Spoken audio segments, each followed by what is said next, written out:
Welcome to E4 Electric live from Bangkok, and we're going to talk about something that I thought was pretty big that was snubbed at the Tesla Robotaxi event last week, and not just by everybody, but specifically by Elon and Tesla. We'll talk about it in a second, and I know what you're saying, Alex, but the Tesla event happened, last week. It's old news. Actually, you know what I've noticed, and this is why I didn't want to do this like the next day or the day after, is because every time there's a Tesla event or any type of news, the news feed is dominated by the Tesla fans. They're telling you what to think, how amazing everything is, no matter what.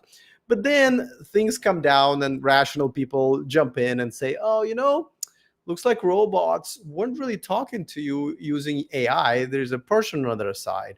Or, hey, looks like the robotaxis are really not ready. Hey, so now that I think we kind of have a relatively full picture of the event.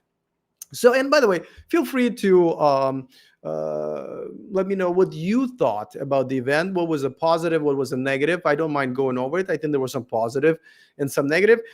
Excuse my voice, by the way. I lost it after my last live stream. So let's see how I can, if I can last a little bit longer this time, but we'll see. All right, so here's what I want to talk about. I want to talk about the robovan.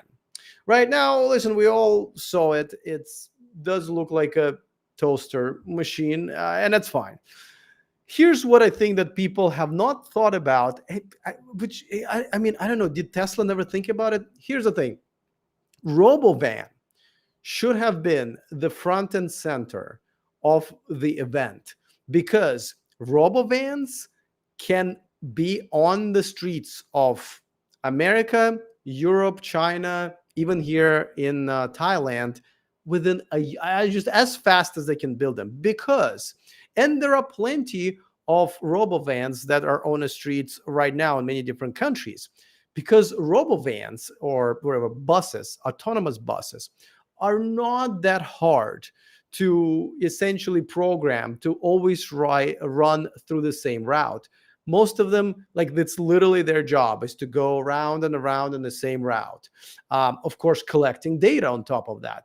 So if there's a construction going on, or there's some sort of, including the T-tours, including programming other routes. But, as much as I've criticized Tesla's FSD,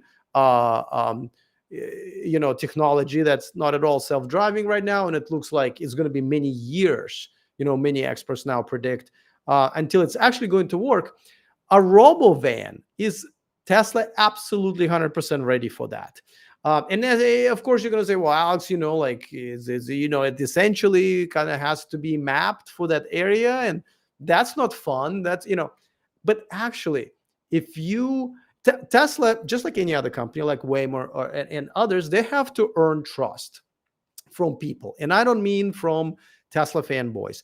I mean from regular people, that these cars can be on our streets unsupervised. And nothing that will, start building that trust like a bunch of buses that are running around. Everybody can see, everybody can ride. You don't have to have $100,000 or $50,000 or even $30,000. You just get a very cheap ticket, and sometimes these are shuttles and they're free, and you can experience Tesla technology and see, it is working. It is so simple. There are plenty of these on the road. There are many smaller companies that have already implemented that on like college campuses and sometimes corporate campuses. I don't know if Google or Facebook campuses already have that. So it is something that Tesla can do, like literally right now. I don't know why they kind of said, well, we're going to unveil it, but we'll implement it after robotaxis. Why? Robotaxis are not ready. They know they're not ready. I mean, Elon is not an idiot, right? He's a liar, but he's not an idiot. He knows that the robotaxis are 2, 3, 4, 5 years away. But these robovans, guys, they can be on the streets like almost immediately. So I don't understand why that was kind of snubbed, essentially. And it's not a main goal, short-term goal for Tesla that's easily achievable. Tesla can put this everywhere, right? I mean, they probably won't be able to make them fast enough. Like each city would want to buy it, each college campus would want to buy it. There could be different sizes. I mean, I would be like so for it because the technology is ready for that. And by the way, the next technology after that, I would actually not even go with robotaxis. I would go with the robo semis. Semi trucks are very similar to buses. They just have longer routes, and delivery vans, right? A delivery van for, let's say, I don't mean Amazon delivery van. I mean a delivery van just delivers, water or beer or whatever to 7-Elevens or Safeway stores around the city. Same route. It really does not need to have a driver. The semi trucks also same routes, very easy, mainly on freeways where the FSD is pretty ready. I think everybody, including me, would agree.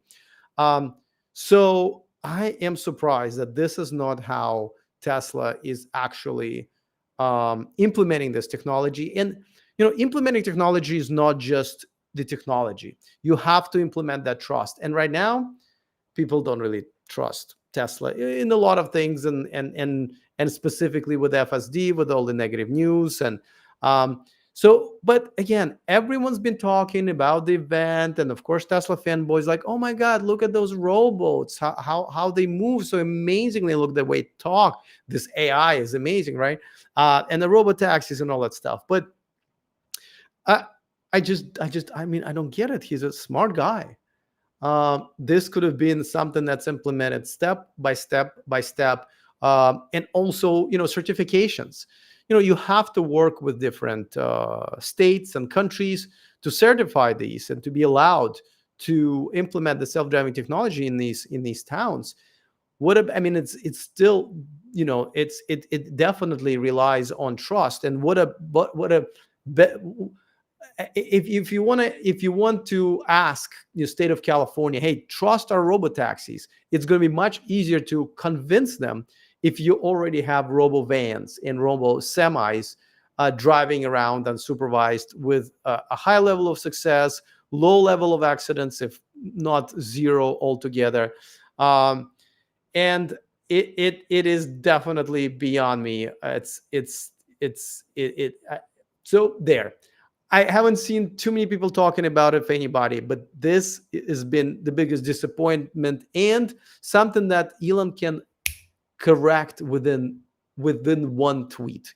If he just stops, if he just climbs out of Trump's colon and just like stops tweeting about it and concentrates on this, because he can do a lot of things. I mean, you guys have seen the was it Falcon Heavy, the chopstick landing of the booster. I mean, it's amazing, right? They can do it, just not all at once and not right now. But robovans they can do right now. All right, so let's see. Let me switch to chat. Welcome everybody. By the way, let me know where you're watching me from and what your impression was of the event. James says, thanks for not being 45 minutes late, Alex. You're welcome. And he refers to the fact that Elon Musk, once again, this is not the first time, was late to his robotaxi event. Now, that is ironic because the robotaxi event, the biggest elephant in the room, if you will, the biggest robo elephant in the room was, hey, you've been late with a lot of promises, but FSD, you've been really late with that. And what does he do? He shows up late to the event. Now, he showed up late to a lot of events before, and I think it's kind of goes hand in hand in terms of, it just shows how disrespectful he is to pretty much everybody. Just pretty much everybody, shareholders, customers, viewers, fans, journalists. I mean, everybody. Being late just generally is always disrespectful, but it's your own fucking party. It's your own fucking party. People are literally waiting there physically. He knows this is a major event in the industry, and the fact that he just cannot make it on time, and I can see 5 or 10 minutes late, which is annoying. By the way, when I go on a date and a girl's more than 10 minutes late, I leave. To me, anything more than 10 minutes without a warning, it's disrespectful. So it is definitely, like, it's if he just didn't live in such an echo chamber, and there would be at least a few people in his life that would say, hey, Elon, you may want to look into, like, I don't know, getting there on time. I don't know, arrive there an hour before. If you have to finish some stuff or meetings, just arrive early, and do your work from there, just so you are on time to the event that's all about how you're late with this technology. So I found this ironic, and not in like a funny way.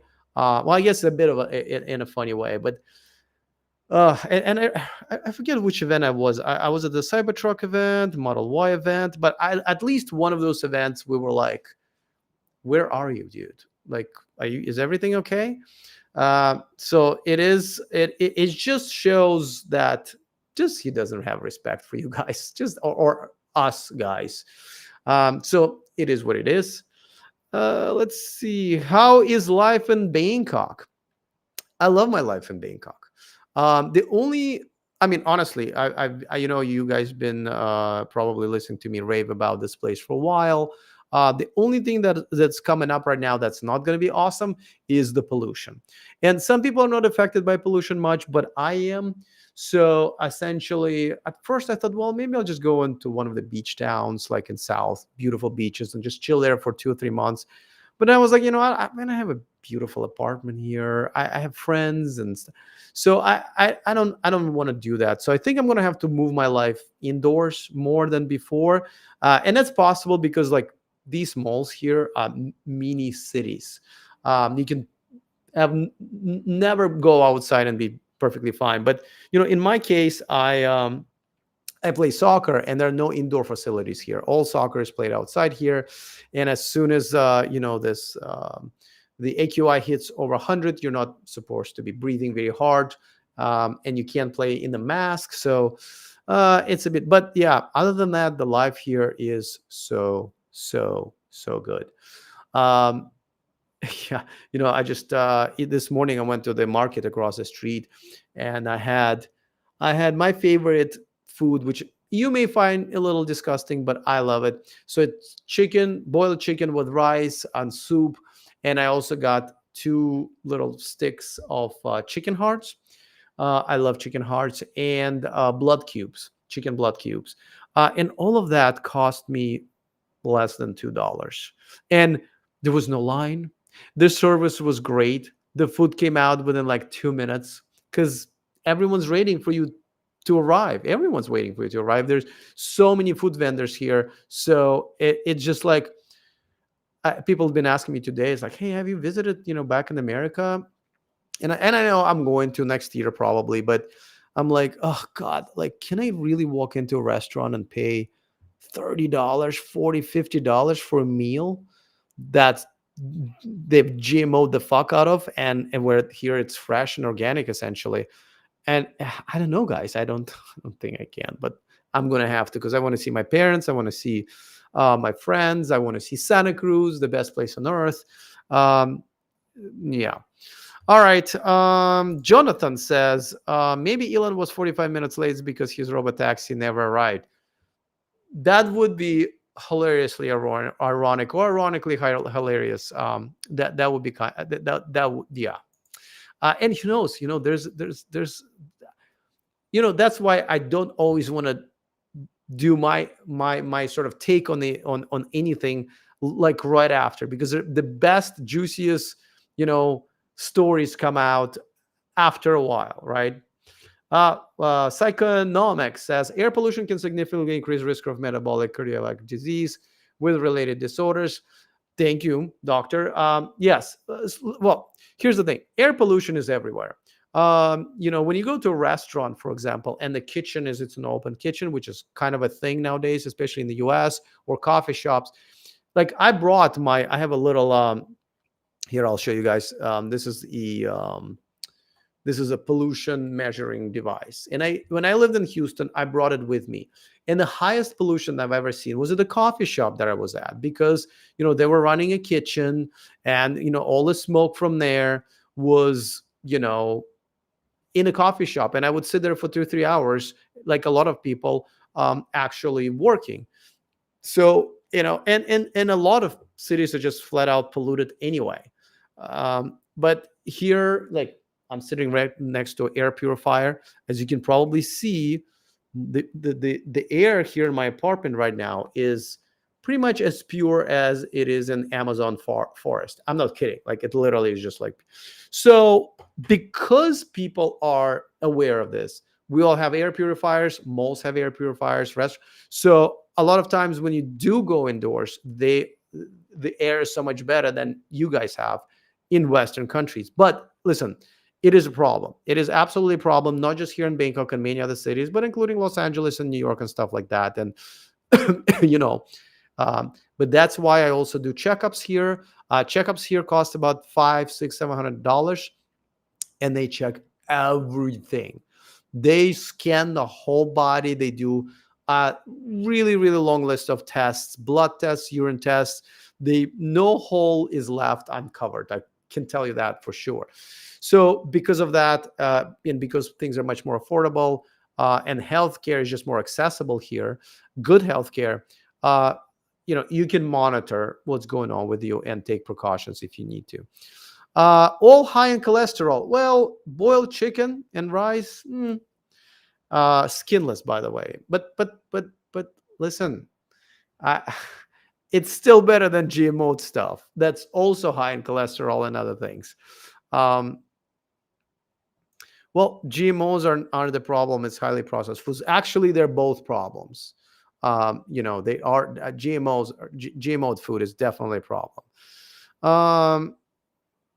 Jeff says they claim they delayed the start of the event because of a medical emergency. Jeff, I say that's bullshit, because if it happens one time, but if you cry wolf too many times, you've heard the rest of the story, right? If it was the first event when he is just late, all right, we can believe any story they give us. But when it's just like literally a regular thing and everybody expects him to be late, then no, you can believe him, but I won't. Yeah, you guys are all go ahead and believe. There's another one who believes it. Where's the evidence that GMOs are a problem? Well, you have Google. You can go and Google the studies that show what happens when food is GMO'd. I can tell you myself that, for example, I was gluten-free. I had to be gluten-free in America, and all wheat pretty much is GMO'd in America. And whenever I travel to other countries, and definitely here in Thailand, where the wheat is not GMO'd, me and pretty much everybody else who I know who are gluten intolerant can have gluten-covered gluten with gluten fillings all day long. So there's an evidence, and please go ahead and Google. There's plenty of evidence. But if you think you can GMO stuff one way or another and not pay price for it, no, I'm not gonna cite any studies. I don't do your homework. Okay, go and ask your mom to do your homework for you. But I recommend that you do your own homework. And by the way, I'm not trying to convince you here. I would try to convince you here that for example, robotaxis are not going to be a thing for a while. That I'm kind of interested in having conversation. But listen, if you want to eat GMO'd food, by all means. I don't mind. Let's see. Toaster says, I've never heard or seen a study about GMO being bad. Okay. And I lived in Oakland for a year and never got shot or stabbed. Oakland must be a very, very safe place on earth, right? I mean, oh man, I keep talking about this, and this is this new world that we live in. People believe that something is not happening if they particularly have not seen it or researched it. The reason you haven't seen it is because you didn't do the research. I mean, so do the research, I've done mine. By the way, I don't care about your health. I'm sorry. I don't care about your health. If you want to eat GMO food, that's perfectly fine. By all means. I just saw a story today. It was a former MTV VJ. I'm going to tell you a story, boys and girls. And she basically was talking about how she had a breast stage 4 cancer. And she was telling us that when she got diagnosed with the earliest stage of cancer, um, she basically, doctor said, you need to do this, you need to do chemo. And she decided, no, I'm not going to follow what doctor's advice is. I'm going to do my own thing. My body has always been very resilient, and I'm going to go ahead and, juice my way through this. And guess what? Now she's on level 4, and which is essentially means she's going to die. Steve Jobs was actually the same way. So listen, if you want to do whatever you want to yourself, and you've never seen a study about GMO being bad, by all means. I'm not your mom, I'm not your dad. You said I have not done research. Well, okay, all right, okay, sure, I have not done the research. Okay, end of conversation. uh, I don't need to prove this to you, right? All right. Let's talk about electric cars, guys. um it's amazing how people in the Western world will defend the way. You know what? Actually, out of curiosity, yes, you're right. Jobs did die because he ignored medical advice. He didn't look at the studies that said chemotherapy is much better than not eating or whatever it is that he did to himself. Um, Not gonna cite it. Are you not paying attention? I don't do other people's homework. You do homework. I've already done my homework. Okay, I've done my homework. I've done my research. I talk to the doctors I trust, and I live in a country where the food is well sourced, not GMO'd. And by the way, here's a study you can look for. Why don't you look for a study is who lives longer, a Western man in America or a Thai man in Thailand? I believe the difference is 3 years. Guess who lives longer?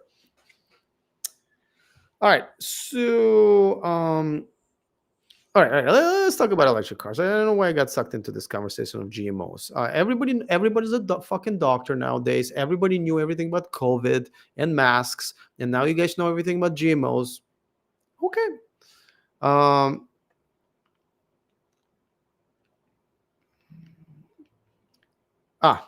Let's talk to Wayne. Wayne says, I'm thinking about reserving Rivian R2 over Model Y. What is your thought? Uh, I love your honesty. Thank you. Honesty is kind of rare. As I found out on my last date here in Thailand, honesty was kind of rare there. And I was really, really starting to like that girl. Anyway, so here's the thing. Rivian has not been as bad as Tesla to their customers, but it's not the brand I would trust. I feel like they've treated their customers quite poorly, generally speaking. And also, Model Y has been around for a while. So there are not that many bugs in Model Y. It's quite a smooth operating machine. I still don't like it, but and Rivian R2, probably going to be rushed to market because Rivian does need to keep their stock up, keep their revenues up. So listen. I'm the guy who bought one of the first Tesla Model S cars. I'm the guy who bought one of the first ID4 Volkswagen ID4s. I can tell you, you're a guinea pig. So unless you're like super excited about driving something new, like I was, and you just want to drive a crossover, why do you want human trials to be experimented on you? So I wouldn't go with the first year or even two of any model. Plus, we don't know much about Rivian R2. We don't know the specs. We don't know any of that stuff, right? Whatever they're telling you right now, where you know it's going to change. And we don't know what is going to change too. You can expect that maybe the specs will go up, but a lot of times specs go down, like we've seen with Cybertruck. I mean, but let me ask you this: why not consider other crossovers? I mean, there's so many crossovers, and there's a new one coming up on the market. Why such a limited choice? Now, the Model Y, like I said, I wouldn't buy it just because it's missing a lot of.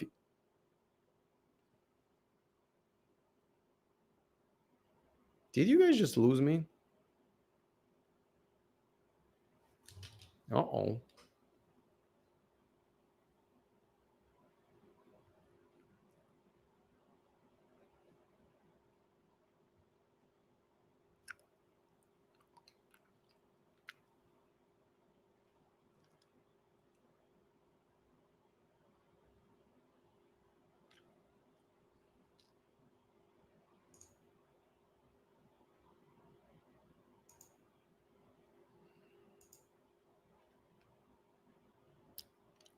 Okay.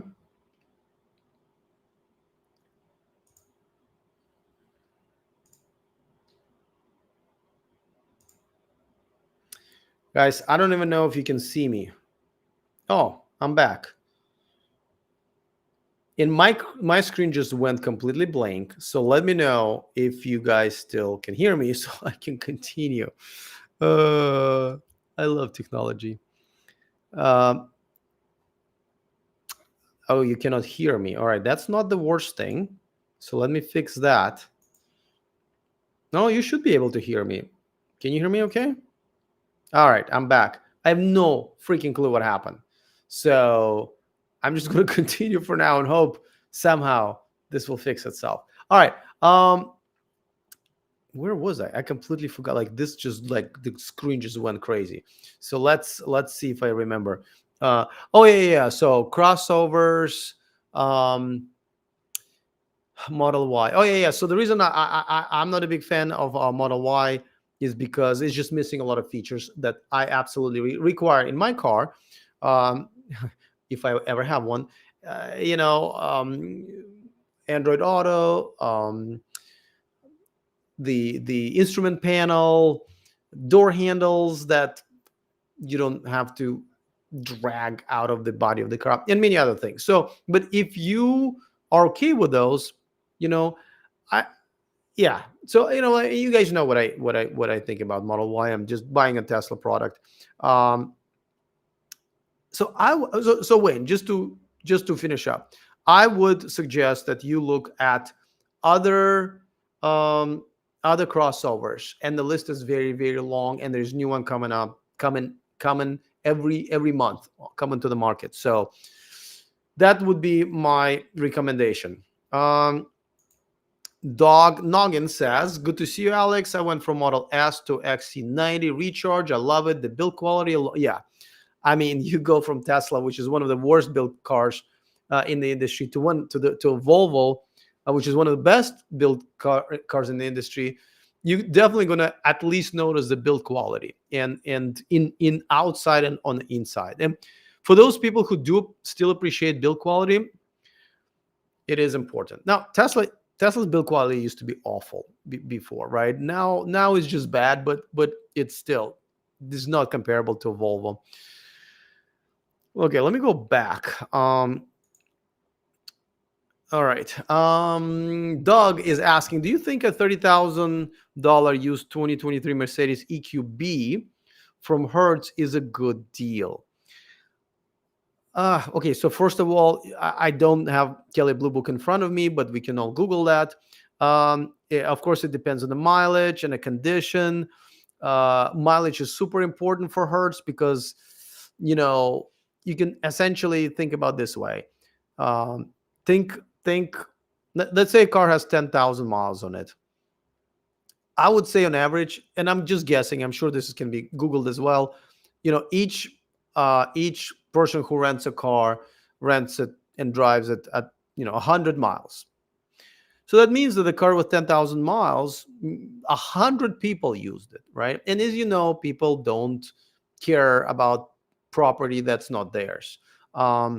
So it's not as hard to wreck the motor as it is. You can be harsh on the engine, and you can really screw it up, or transmission. So there's that. It's 23, right? So it's probably 2 years old. That's usually when they try to sell them. Now, okay, and also, okay, so it's how long you're going to keep it. If you want to keep it beyond the warranty, then definitely not. But if you're thinking about buying it and, maybe using it for another couple of years until warranty expires, um, then maybe. It's so hard to recommend stuff for you. Just like if you would have asked me, like, what kind of girl do I know, a girl that would make a good wife for you, or should you date that girl over there, right? I don't know what kind of women you like. I don't know what kind of physical appearances you like, what kind of age, or so it is hard to say. um, all I can do is tell you what I've told a few other people in the GMO conversation, which for some reason I got sucked into. Do your own research. You know what I mean? No one's going to probably do better job than you, if you care about yourself, than doing your own research. Um, and there are plenty of tools, right? You can easily compare and see. I mean, here's the thing. I also say, like, if you have $30,000 and you want a Mercedes, maybe you shouldn't drive a Mercedes. Either earn more money to get a new Mercedes, or buy a new something else that you can't afford. Honda Prelude, by the way, has been kicking butt. Apparently, it's number 5 best-selling car right now in America. The top 3 spots are taken by Tesla, and then Mustang Mach-E, I believe, or no, Ioniq 5, and then a Honda Prelude. So yeah, that's my very vague advice. I'm sorry. Wayne says, my 2016 Model S 85D, that's a classic. Mine was, what the hell was mine? Mine was just regular.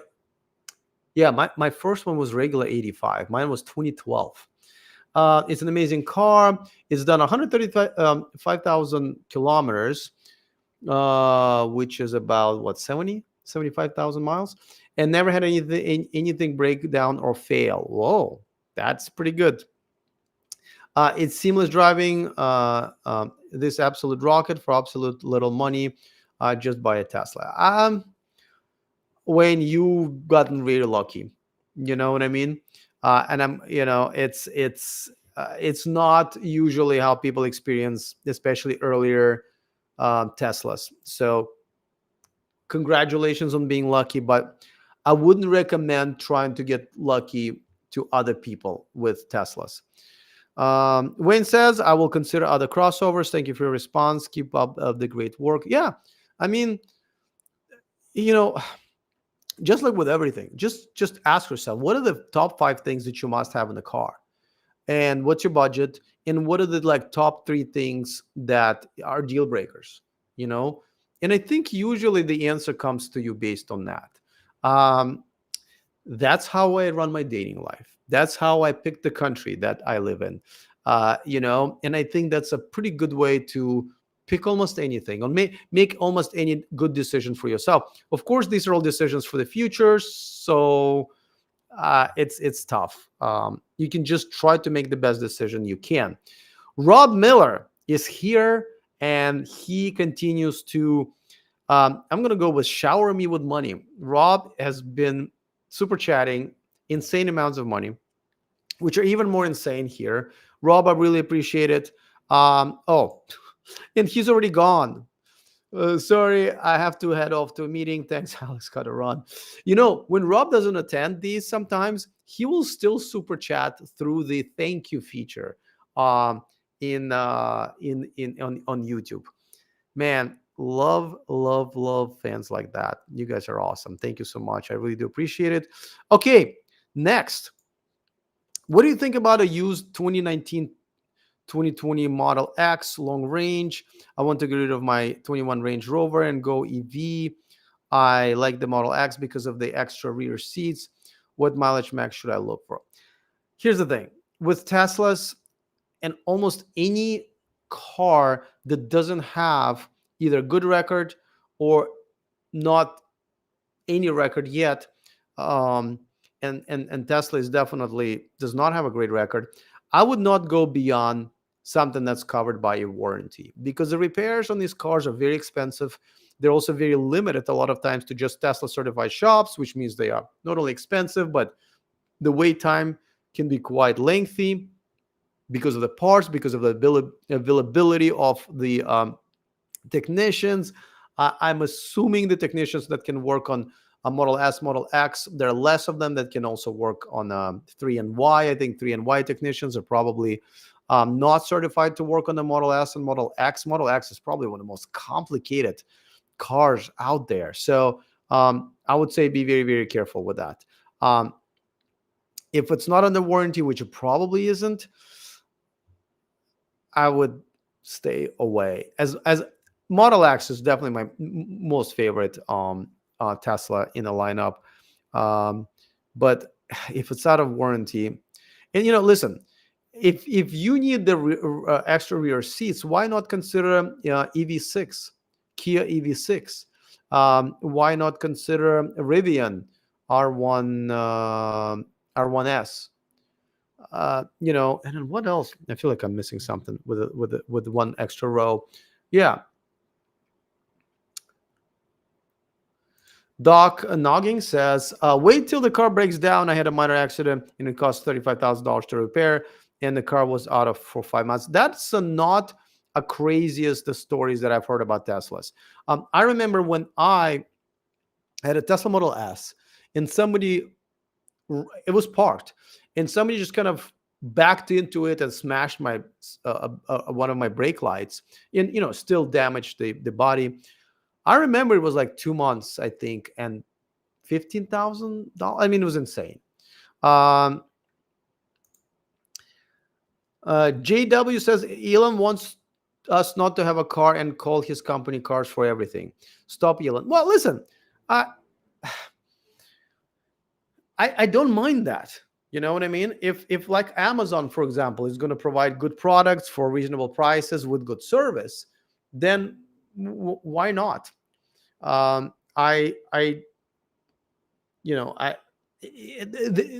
doubt Tesla will monopolize the space, because there's other companies that are already pretty far advanced in their attempts for robotaxis, Waymo and Cruise and others. So they're not going to like monopolize everything. So, and by the way, not having a car is great. By the way, let me just tell you this: not having a car is great. Yesterday, I tried to order electric cars as much as I can through the apps here. We don't have Uber, we have Grab and Bolt. And so when I see that I can order an electric car, I order an electric. So yesterday I was in a Tesla. I had no interventions. It was a smooth ride. I didn't have to keep my hands on the wheel or eyes on the road. I slept a little bit, took a nap. I answered emails on my phone, talked to a friend. It's great to be driven by a person or whatever, and not to have worry about the car being scratched, not to worry about the insurances, not to worry about, accidents, not to worry about repairs, not to worry about warranties, not to worry about parking, not to worry about the garaging the car, not to worry about maintenance, not to worry about charging. You can go on and on and on and on. It is great. I mean, I have literally an army of private drivers at my disposal, spread all over Bangkok and Thailand and the world. And whenever I need one, boom, they come over. And I don't think my ride costs more than $10 here ever. And here you can over anything from like a motorbike and tuk-tuk all the way to a Mercedes-Benz or luxury van and SUV, whatever you want, and everything in between. It's the developing countries are actually have more choices, believe it or not. And you better believe it. I can definitely tell you that we have so many more choices, and including in electric cars too, by the way. Just saw a couple of ID buzzes also on the road the other day, but I also saw the Avatar. You guys probably don't know what Avatar is, but it's one of the newer, awesome looking Chinese electric cars. So that was a treat, because that was the first one that I've seen. And I didn't really I didn't really know about them as much, because there's just so many electric cars here that are coming from China, and you just got to keep up. Zeekr, another brand you might have not ever heard of, but they have 3, 4, 5 different models that BYD have double digits for a while now. So It is great. It is great not to have a car. I'm not gonna lie. I'm still very passionate about electric cars. I'm still very much, as disappointing as the last couple of years have been. But I would prefer to be driven in electric cars. By the way, I always tip extra. Normally I would tip like 20 baht, but here, whenever I see an electric car, I always tip 40 baht. In the comments, I always say, thank you for driving an electric car. And I encourage all of you guys to do that. But it is great.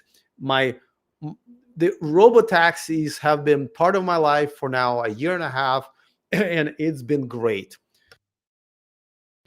It has been amazing. So I recommend robotaxis for everybody, whether they're driven by robots or humans. With a human being, you can actually have a nice conversation. My Thai is still not good enough to have like a full-on conversation with the Uber Grab driver, but I'm getting there. I am getting there. Dog Noggin says, thankfully, especially here in California, there are independent EV repair shops popping up at 1/3 the cost of compared to Tesla. There are a lot of repair shops that actually got certified to be able to repair Tesla, and then they backed out of it because when you have a repair shop, you have to house all the cars overnight, right? And then when you have 5-10 Teslas sitting there waiting for parts for a month, you're out of parking spots, and these are the cars that you need to garage, and so a lot of repair shops, just for that reason, just got kind of decertified and just went their own way because it's just not worth their hassle. Charlie UK says, isn't Rivian going bankrupt? No, Charlie. Do you guys have Google in UK there? It's an amazing thing. It will give you so many answers. It will prevent you from looking stupid a lot of times. Highly recommend. But no, Rivian is not going bankrupt. Buying a luxury vehicle from them might not be the best idea. I would agree with a second statement, but not because of the first one, which is what do you call it in the industry? We call it bullshit. Yeah. So, Charlie, no. Just no. Anthony says, did you talk about Elon fake the Optimus talking with humans behind the curtains? Anyone else would get laughed at, but the media kind of overlooked it. So weird. Well, this is exactly why I didn't want to do this and talk about it the next day.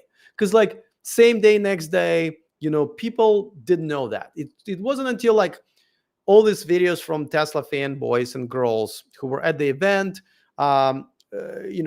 posted them, and the experts were like, gee, we call bullshit, right? It usually takes 2 or 3 days at least after these events for us to really know what happened. So now that we do, yes. So here's the thing. There's a positive and there's a negative to that. Negative, obviously, is that, well, and I know Tesla fanboys, they go like, well, he never said it's going to be AI. He never said that, okay. But when you've been, this is an AI event, right? This is where you're showcasing AI, robotaxis, robovans. You decided to bring robots in there, right? We kind of expect you to showcase the AI, which he didn't. But it would be nice if he would just mention that, saying, and this is the positive, right? Essentially what they showed us, and by the way, the show was great. Love the show. That was amazing. Great location, great everything, great. I mean, I love watching the event. But, and the videos that came from the event, which in many cases were even better than the live stream. What they did, they showcased us what the future would be like, right? What would be like when cars will be driving us and robots would be serving us drinks, right? Nobody has ever done that. And it was kind of cool to see what the future is like. And, I'm almost 50 years old. There's a possibility, and very good possibility, unless like, I die sooner rather than later. If I live even an average lifespan of a Thai man, I will probably be just like all of you in that situation, where I would arrive at the event in a self-driving pod, and there will be robots serving drinks and talking and all that stuff. So I thought it was really cool, right? Nobody has ever done that. So that was great. Of course, I don't like the lying part. It was shady what they did with that. So I feel like there was positive. I think there was negative. And of course, like, I was talking to, I don't want to disclose. Okay, I'll disclose the conversation. I won't disclose who it was with, but it was one of Tesla fanboys you're probably familiar with. I asked that person, I said, what did you think of that? He's like, oh, well, the robots were really incredible. I was like, what was the incredible part of it? So the way they move, look at the way they move. I was like, this is how I have it. Like, it's amazing that Tesla fans just not aware of anything that's going on outside of Tesla world, right? If you research the Tesla, the robotics and specifically humanoids, what Tesla robots did at that event is something that's been accomplished 5, 6, 7 years ago by many other companies. So I was like, well, have you seen other robots, what they can do? Like, so how can you be amazed by something that you didn't really know even existed and others have done much better? So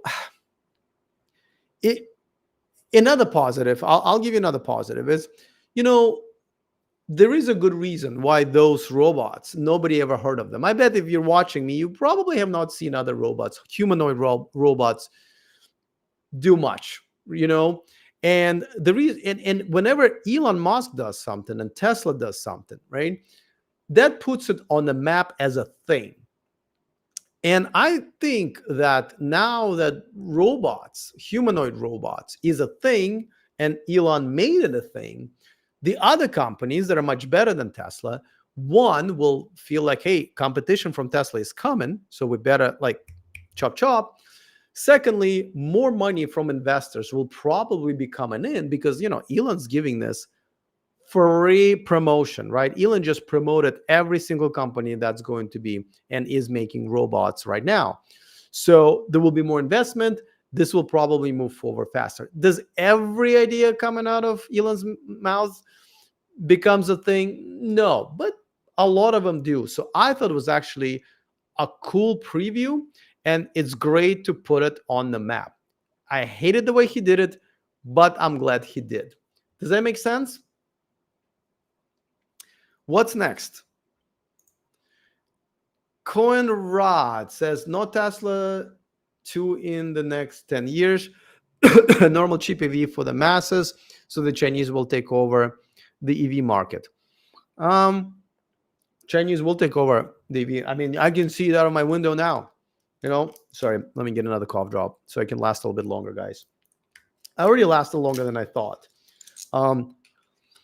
So yeah, I've already made so many videos about this and talked about it, but yeah, Chinese, unless EV manufacturers, the Western, European, and American, wake up and try to compete with Chinese EVs will just completely kill them, including Tesla.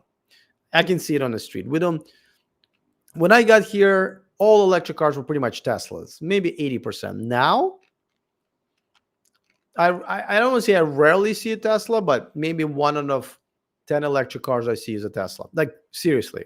You know what I mean? Yes, Toaster, it says Chinese EVs would crush the US EV market. GM, Ford, and Ram would have to stick with gas for as long as possible. Germany, yeah, but I don't want to say that they're not stupid. They'll probably, get with the program, but I can't even say that. Wayne says, I had a new Model Y for a week. The autopilot is unbelievable. The autopilot is unbelievable. I agree with that. No more steering wobble. It drives like a Chauffeur. I can't wait for FSD. We all can't wait for FSD. My old Model S is pretty good on autopilot, but nothing like the new Y. I agree with everything that you said.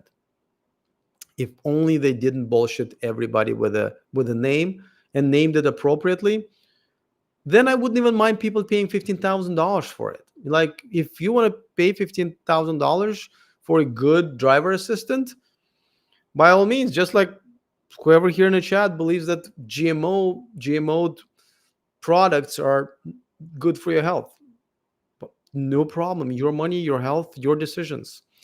Um, Arlen Bell says Tesla can rent the robo-vans for the next futuristic sci-fi movie. I bet there will be movie deals. It is a thing. It's called product placement. And, I don't know if Tesla needs the money.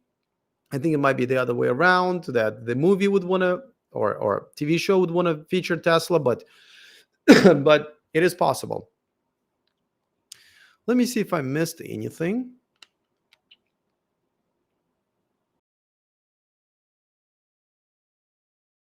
I'm going to scroll just a little bit.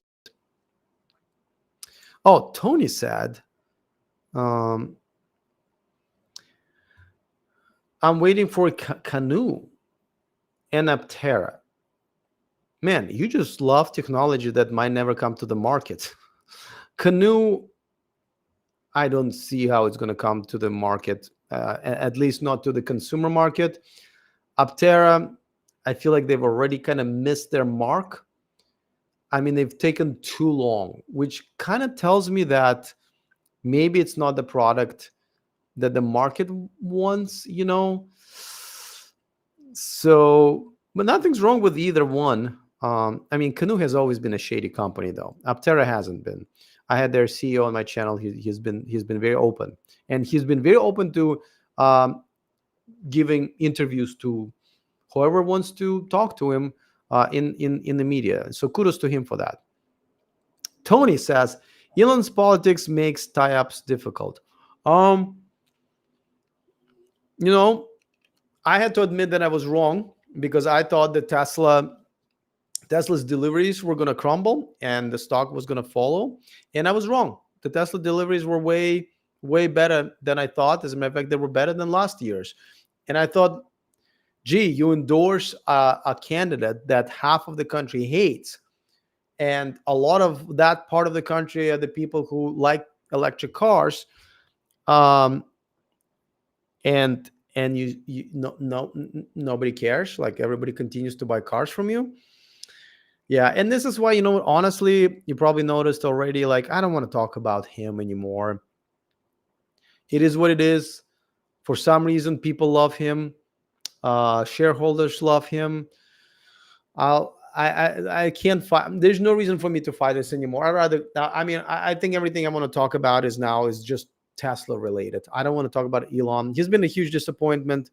I don't know why investors are still investing. I don't know why people buy cars from him, but obviously I'm in the minority. So it is what it is. Anthony says, I am an ex-canoer. Never going to happen. What is said downfall of a great idea with the great designers. I don't even know if it was a great idea or great designers.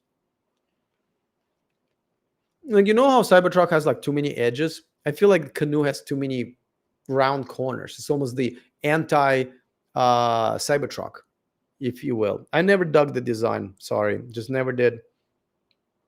And I think the way, a lot of times I look at the PR people who essentially talk to us, the media, and by the way they behave, a lot of times it's easier to gauge what the company behind them is.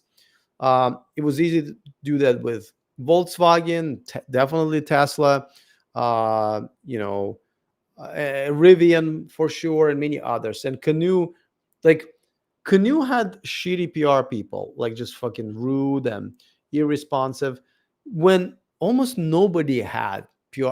All the electric car companies, even including Tesla. I know Tesla had that head of PR who was a horrible human being, but everybody else was still running a pretty good and smooth PR department, and Canoe was already being a bitch about it.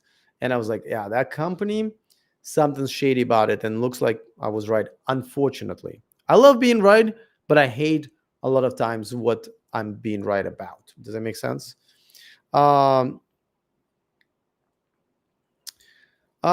Jean-Luc Trader says, without Elon, you would not be here, just saying. I absolutely 100% agree, but you know what?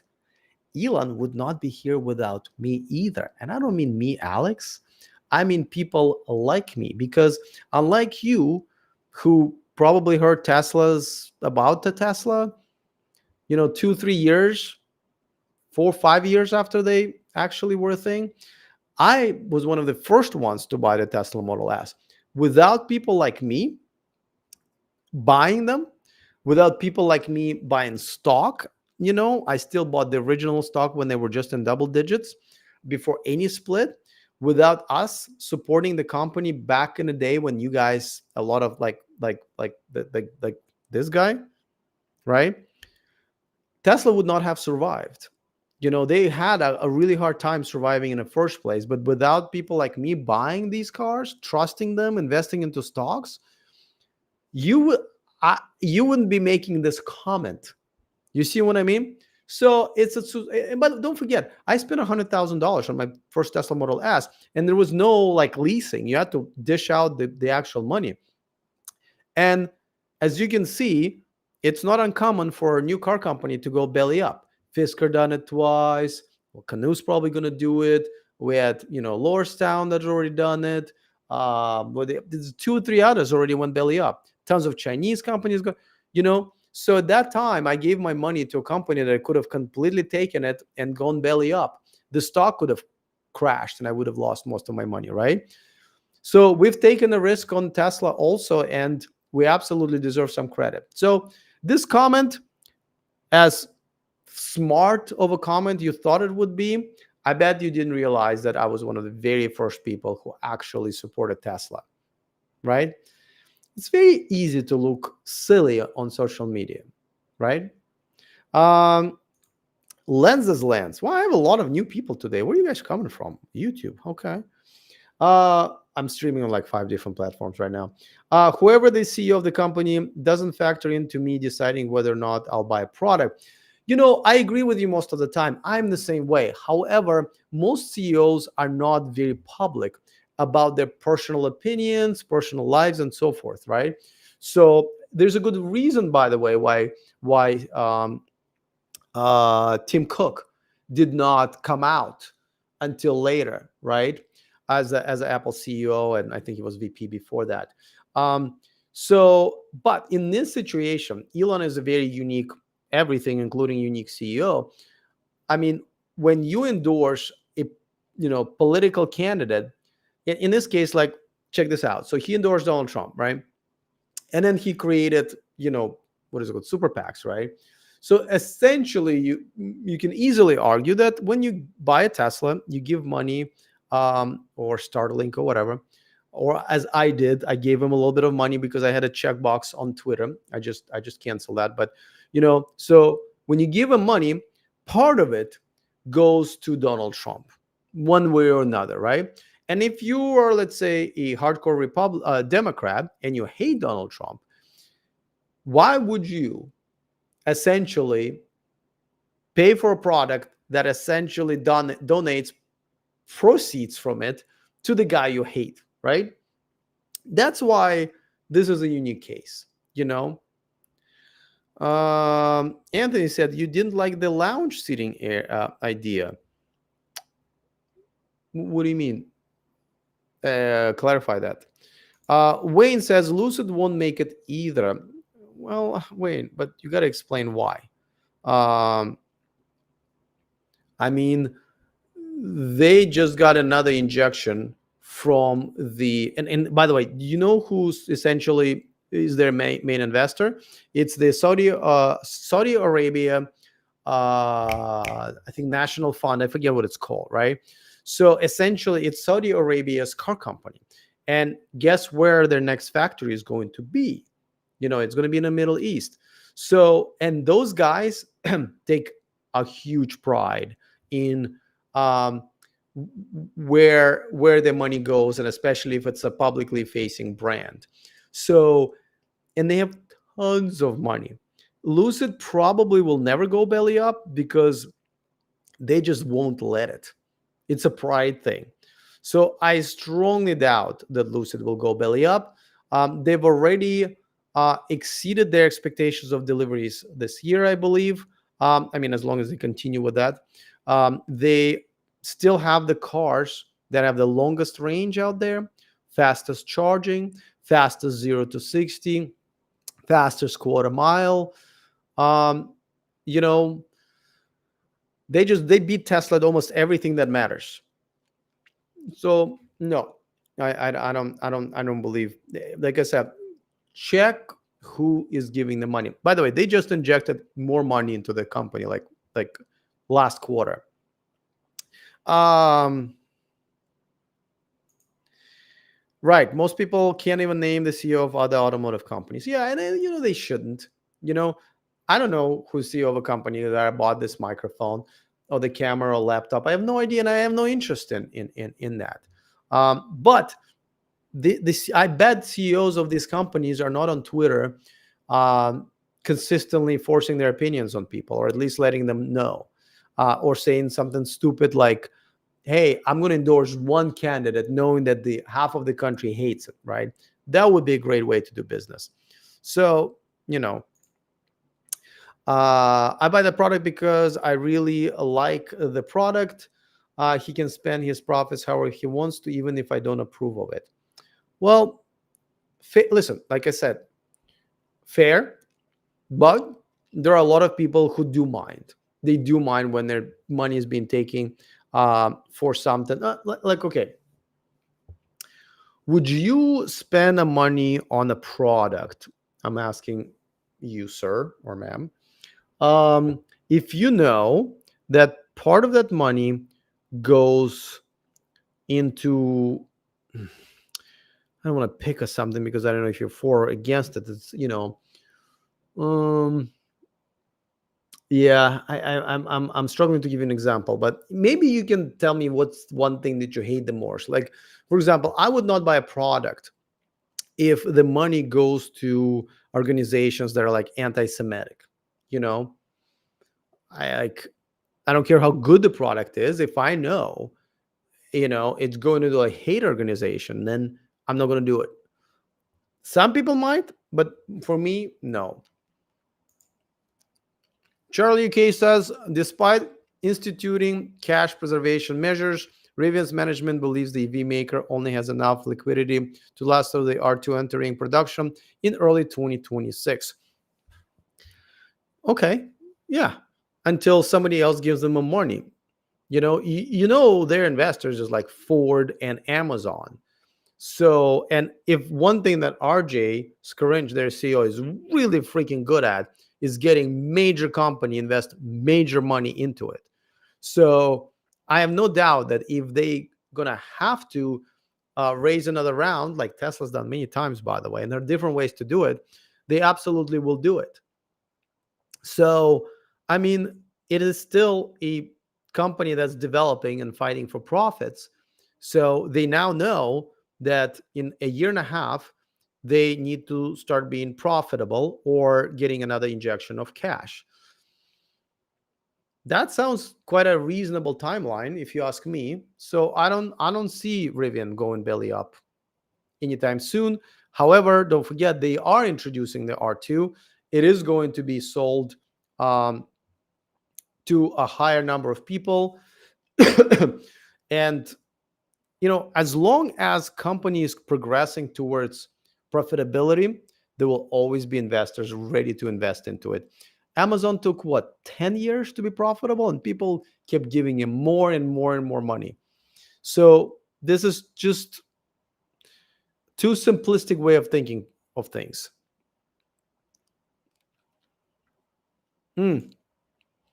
Anthony, he was talking about the lounge sitting area in the canoe. Remember, this idea was back in 2017. The original idea was an autonomous. Yeah, but everybody had that idea, you know, and that's exactly what is going to happen, including the, robovan. There will be businesses that will decorate and sell you pre-made things that you can install inside of your pods or robotaxis or whatever. Yeah, it's going to be a thing. Dog Noggin says, I know people bought in 2016, paid $10,000 waiting for FSD coming out soon, still waiting. We all are. I know people who plop down down payment, still waiting for Roadster. Elon laughing all the way to the bank. Yeah. Well, I kind of have a pony in this race because I also, um, use my referral code to get, I think I'm at like 2/3 off of a Roadster. So essentially, I was his free salesperson way back, many, many years ago, and I still haven't gotten paid. And there are people who like earn 2 Roadsters, right? They're still waiting for it. I'm surprised there is no lawsuit, there. I'm surprised there are a lot of lawsuits that are not there yet, but now that they're coming in, FSD lawsuits are definitely piling up.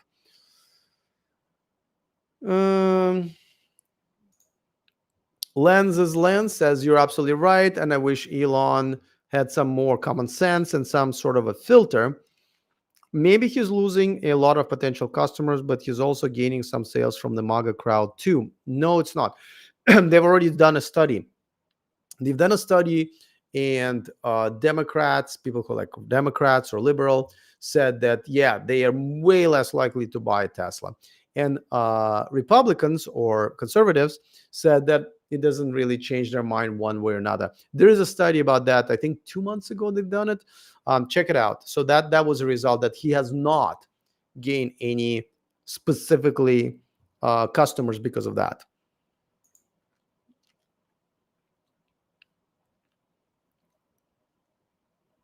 Wayne is asking me to predict the future. All right, 2 questions here. Let's talk about the Silverado EV. Do you have any concerns about a cheaper Silverado EV and its reliability? Here's the thing. Silverado EV is the most important thing for GM, right? This is their most sold vehicle. Their reliability is going to continue to be as what it's been, which is not the best, right? But not the worst either. Reliability of electric vehicles are just generally better, right? The motors, the batteries, the less moving parts, just the less parts, there's no transmission. Overall, should be okay. However, I would be a fool if I would tell you like, yeah, it's going to be really reliable. Almost every model of even gas cars, they come out with it and we don't know until like 5 years down the line. And then by the time we know, we're like, oh, well, Toyota Camry did really good with reliability. It doesn't mean that the next generation of Toyota Camry is going to have the same reliability. Different people running it, different manufacturers that they now deal with, different designers, different even factories sometimes, So unfortunately, it's one of the reliability is one of those things that you can only kind of talk about in the past and almost never in the future. So now Silverado EV coming out for $60,000. That's awesome, right? To me, Silverado EV is the best electric truck on the market. I love the Hummer EV. By the way, I just saw one here in Bangkok in a showroom. This is my first Hummer EV that I've seen here in Bangkok. So I love Hummer EV, but it's not really a worker's truck, right? As far as like a truck is concerned, Silverado EV, is by far in almost every spec better than any other electric pickup truck right now. So the fact that the price is finally going down, they are making more and more of them because, they started with just selling it to the fleets. Now they're actually selling it to the public. The price is going down because they started at 100,000. The price is coming down faster than the price of the Cybertruck coming down. I think it looks great, by the way, on top of that. Not that we really care what trucks look like, but it looks pretty good. And I haven't heard any negative stories about it. None of them caught on fire. None of them had any major recalls. Nobody had a bad review about it. So overall, and I said it a long time ago, as a matter of fact, this is one of the reasons, this is what triggered me to kick Sandy Munro out of my channel. Because remember, Sandy Munro was my weekly guest, is when he said that Ford F-150 Lightning was a much better pickup truck. And this is when they just came out with unveilings. There was no actual trucks. And one of the things he said, it was cheaper, which was not true. The price was exactly the same. And then I realized, whoa, Sandy, like this is not an information that you need to be a specialist in. You just need to see press releases and compare specs. What made him say those things that are not even true? So that was kind of beginning of the end of Sandy being on my channel, but it's the Silverado EV from the very beginning. As soon as I saw the specs, and now that actually got more than 400 miles of EV range, it's literally, I believe, top three EVs with the longest range on the market. And out of all vehicles, passenger vehicles, it's the pickup trucks that need the longest range, right? Because if you want to use a pickup truck as a pickup truck, whether you put a load in it or you have a trailer, you haul stuff, that range falls by half, right? Go off-roading, all of that stuff. So the range is the most important thing, I would say, in an electric pickup truck right now. And over 400 miles, to me, it's like barely acceptable, but it's definitely by far the winner in that category. So Silverado EV, I think GM's got, as a matter of fact, GM has been kicking butt. GM has been really kicking butt this year, and it looks like they're being rewarded finally. Very slow, but yeah, and I think the Silverado EV is going to be a great seller. But the time will tell, and what time will definitely is the only way how we can tell the reliability of the Silverado EV. The next question is about the Lucid. Will it ever produce a vehicle at around $60,000? Yeah, I mean, they're pretty close right now. I think their cheapest vehicle starts at like 70,000, right? So yeah, they're pretty close. I mean, their upcoming SUV, Gravity, it should do it. So simple answer there. Let's see. My voice is really going now. Ooh, okay. Alex, great name. Alex McKenna says, Elon does. I had a little thing on my screen, so I couldn't read your last name. Elon does seem to have a robot obsession right now, but it's rather impractical right now. Maybe the van is for use on Mars, not on Earth. No, this whole live stream is all about how the van should be on the roads now. Instead of robotaxis or whatever, robovan is something that Tesla can absolutely make fully autonomous because of the preset and very limited number of very easy routes. Meanwhile, people like Renault are streaming. I don't know if Renault is streaming ahead, but GM is. Ford isn't as much. Volkswagen isn't as much. But Hyundai and Kia and Genesis absolutely are. John Gillis says, Sandy is one odd duck. He loves affairs with Musk. It's hard to understand. Well, when I started having Sandy on my show, he was quite independent in his opinion. He wasn't a Tesla fanboy, but slowly he has become one, and that's fine. But I've noticed that he started saying things about manufacturers that I lately find out looked like he was getting paid by, because he brands hire him without disclosing this on my channel. And as much money as I've taken from all kinds of car makers, I have always disclosed every time who I took the money from to make a video. Is it just a sponsor of a channel, or was it specifically a sponsor of the video? That is you absolutely have to be honest. And once I realized Sandy wasn't, and once I realized Sandy really started to sell out to the Tesla crowd, that was the end of it. My last conversation with Sandy was basically that he was told that if he's going to continue appearing on my channel, the Tesla fanboys who've kind of organized through the connections at Tesla will deny him or not give them the pass for the what was it, a Cybertruck rodeo event. And he basically flat out said, yeah, and I won the tickets. And I'm like, wow. Sandy went from an extremely honest, straightforward man to a complete sellout who's also, borderline liar. And I know I have to take some responsibilities because I helped him to become famous in the industry. But my goodness, I did not see it coming. Just like I just said it the other day when I started dating a girl here for a couple of months, and she was kind of exactly what I came here to Thailand for. She was very traditional and submissive and shy and proper and soft-spoken and all of that stuff. And I took her on a few dates. I was like, oh wow, finally, this is what I came here for. She speaks no English, and that's exactly the type of women I don't want to date women who speak English.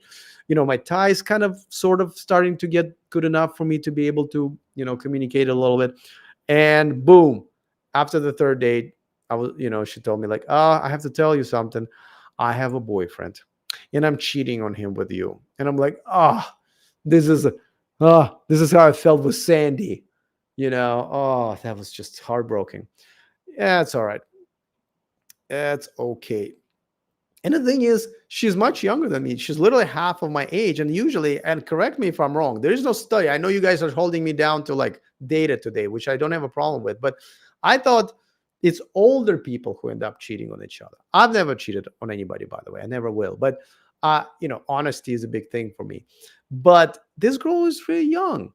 And it was like, when did you learn to already lie and cheat? It's just so disappointing. So disappointing. All right. Toaster says that I have a robot vacuum. Do you have a robot toaster? That would be even better. The only robot I'll own in my lifetime. No, no, no.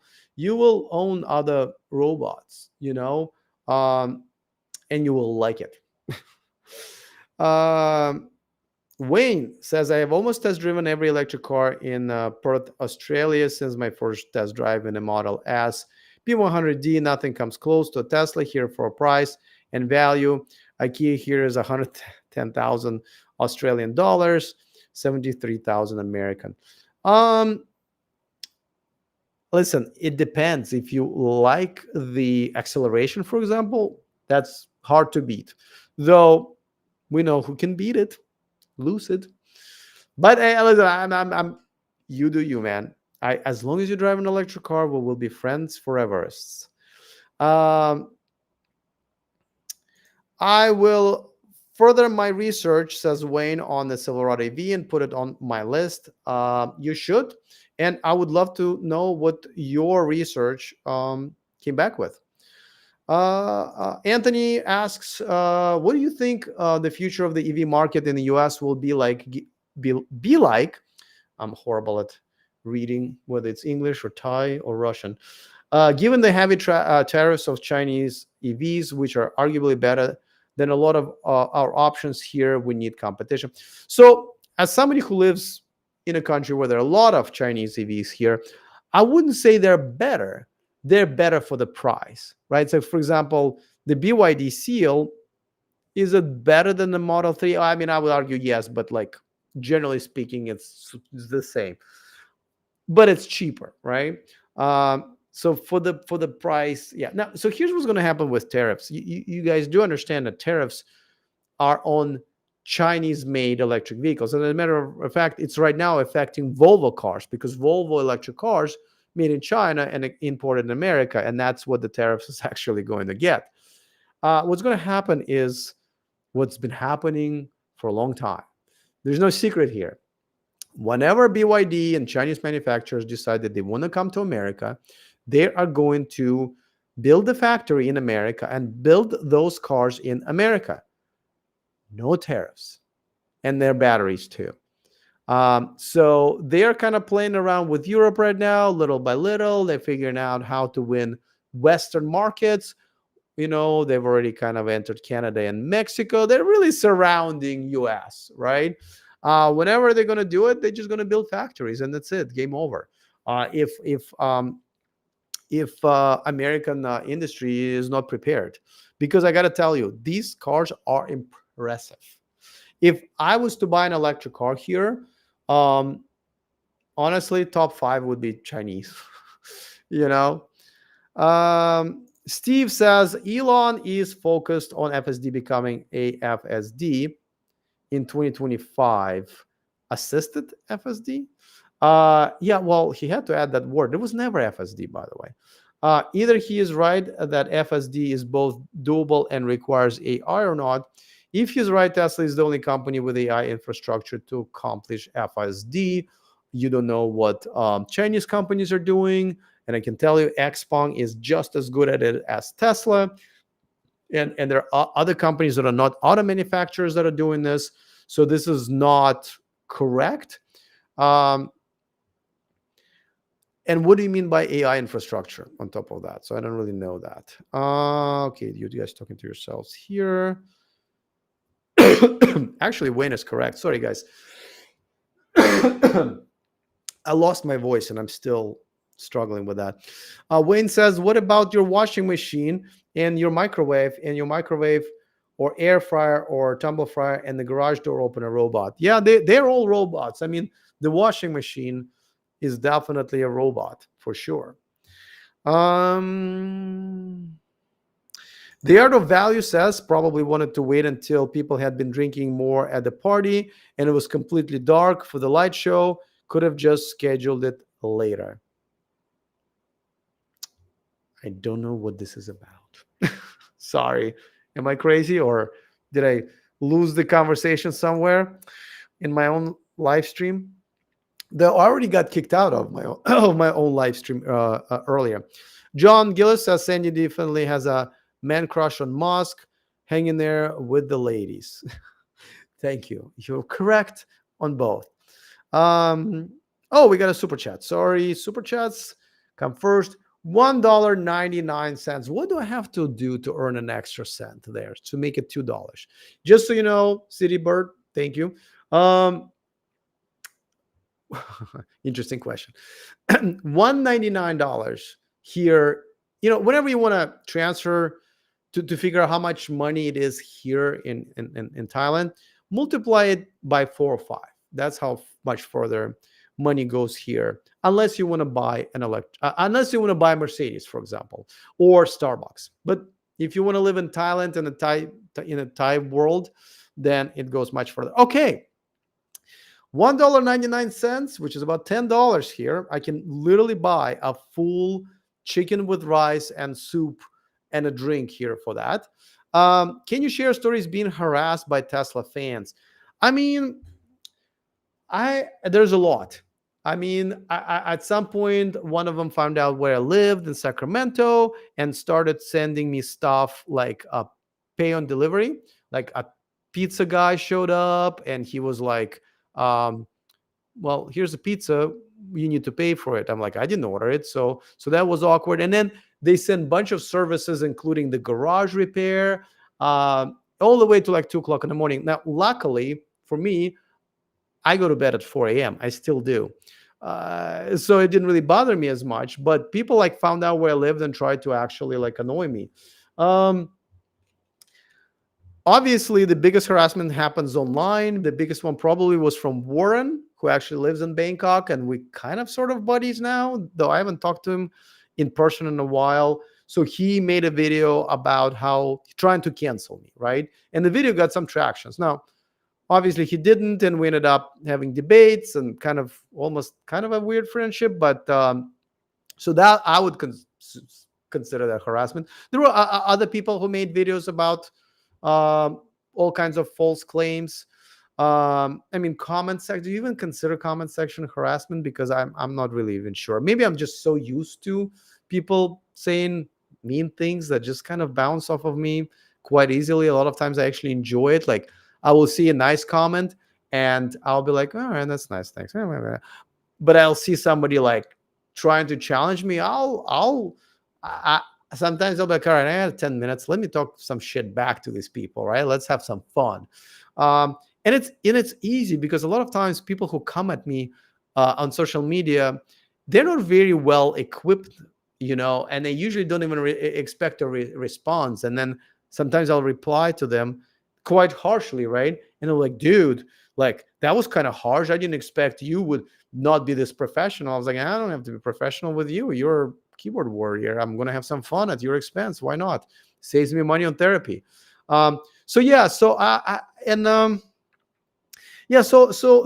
guess it depends what you define by harassment, but I definitely get a lot of crap from mainly Tesla fans, but other brands that I've criticized. However, this is nothing compared to what I'm probably going to go through, as I'm probably going to open a new YouTube channel about what's now called passport bro, but I really hate the term, and I'm probably going to come up with my own term. But essentially, Western men who move, like myself, who would like to marry a traditional old school girl, family oriented and everything, and realize that you can't find them anymore in Western countries, and they move to more traditional countries like Thailand or Philippines or whatever.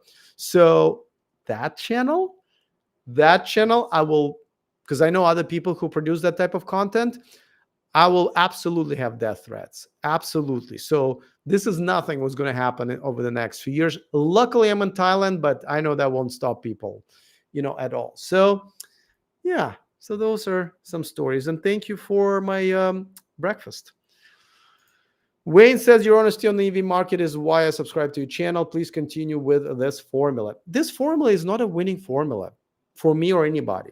The only winning formula is to continue praising Elon Musk and talking up Tesla. Being critical, as you know, has not been successful for me, but at the same time, luckily for me, I am good, and I live in a country where at this point I can retire, so it does not bother me at all. I see a juicy question coming up, but I'm going to take a Wayne question. Sorry guys, I'm losing my voice. My Model S cost me 55. Okay, it's 36,000 American dollars. People are so scared to buy secondhand, so they're cheap. That is true, but you know why they're scared? Because these break down a lot, and it takes a while to fix, and it takes a lot of money to fix. Citybird with another good question. Sorry, guys. What happens to Musk if Trump loses? Nothing. Nothing's going to happen to him. What do you think is going to happen to him? Nothing's going to happen to him. He will continue bitching and complaining about whatever it is that Harris is going to be doing. He'll bitch and complain about everything. And, sometimes he bitches and complains about good things. Things, correct things, bitches about it correctly, but nothing's going to happen to him. Nothing.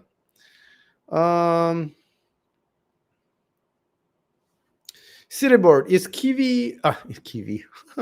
Okay, it is 2:30 in the morning here. Please allow my brain to fart once in a while into the mic. Kia EV9 over Model X don't take price into account. Well, no, absolutely not. No, Model X is a much better car.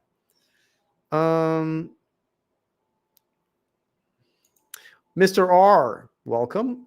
He says, I did not even watch. I treat Elon like I treat Trump. Why listen to a liar? Well, the reason you should listen to both, because they do set the agenda.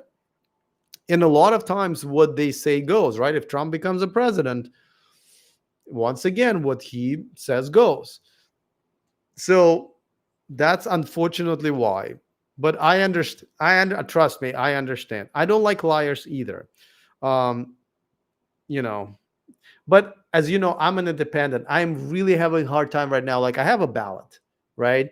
And like, okay, so I can't vote for Trump. I just can't. Okay. But I'm also having such a hard time giving my vote to Harris also, because essentially it's like voting against voting against my interest, and I've been doing it my whole life. Do I really want to do it again?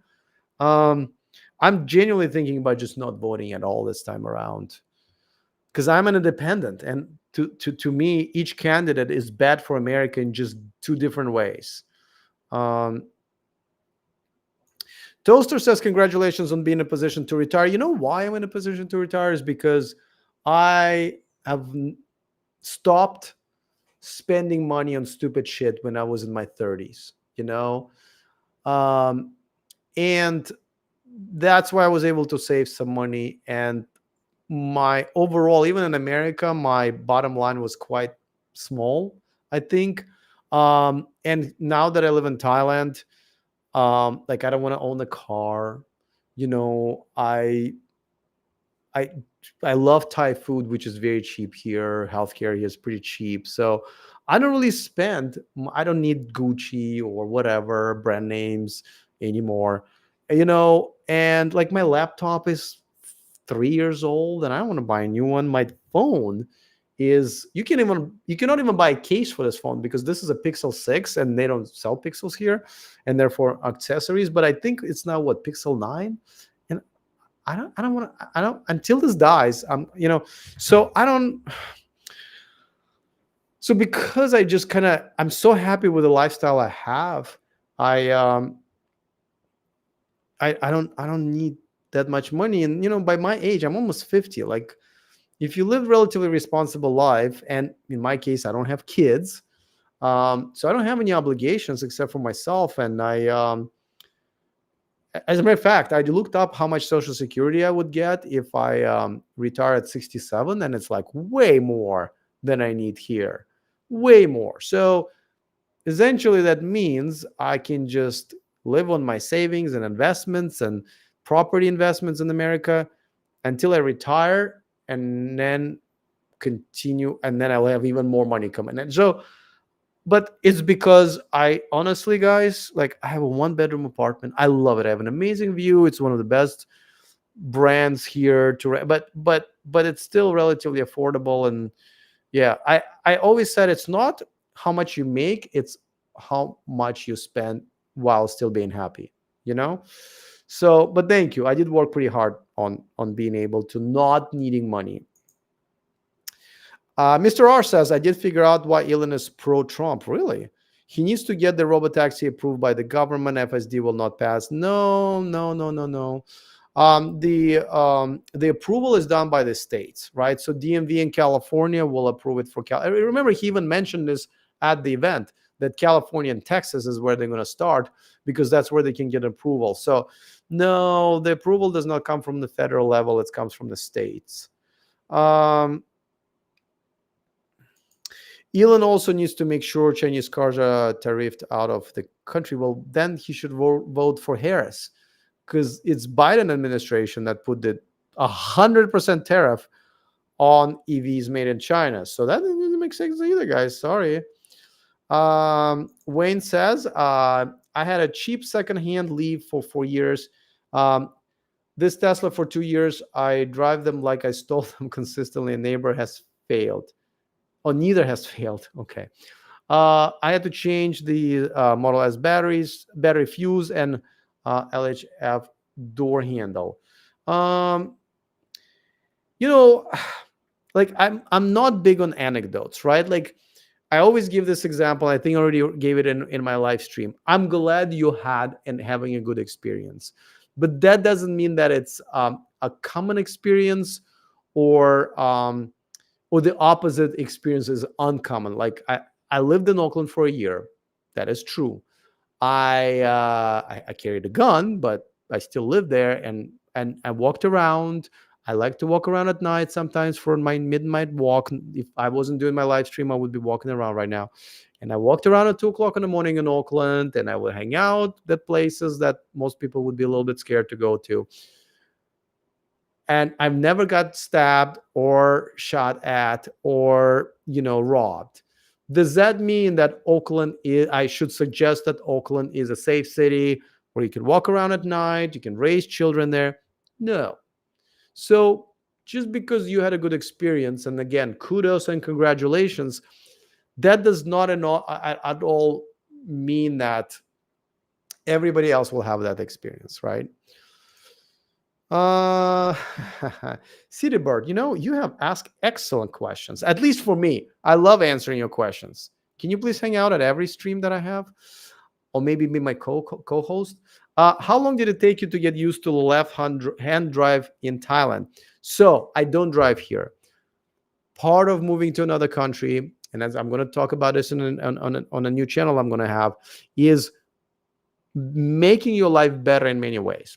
And one of the ways I made my life better is by always being driven by a chauffeur.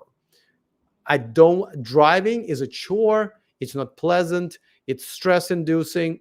Owning a car also, I want none of that.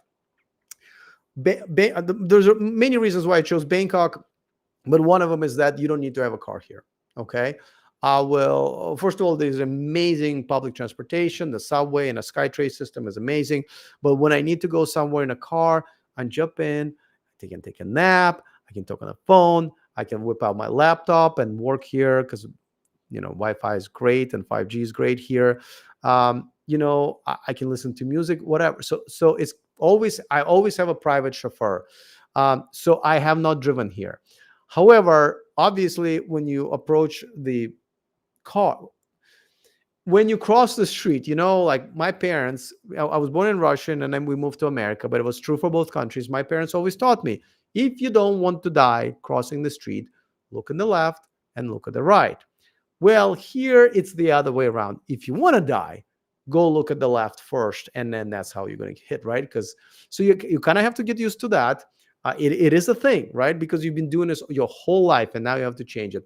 And of course, when like my friends, we get into their cars. It took me a while not to try to yank the door with a steering wheel. You know, the Uber cars, the ride sharing service comes on the correct side anyways. So, but you kind of you sit on the left instead of the right. So I would say pretty quickly because I didn't have to drive. But if I did, that would be a bit of a problem. Yeah. Toaster says many young people in the US are choosing no car for same reason you mentioned, and it's very expensive. Yeah, but it's very expensive to not have a car, and Uber is quite expensive in American Western countries. Because I remember I just went to Sweden, and I ordered Uber, and I'm like, oh my god, these are not baht, these are euros. Holy crap! Yeah, they use euros, crowns. And in some areas, it just takes forever for Uber to come. So it's not always the answer, and most people literally cannot afford it. Uber is more expensive than a car most of the time. Here it's not.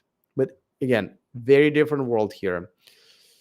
Mr. R says, but the feds can overrule the states. They cannot.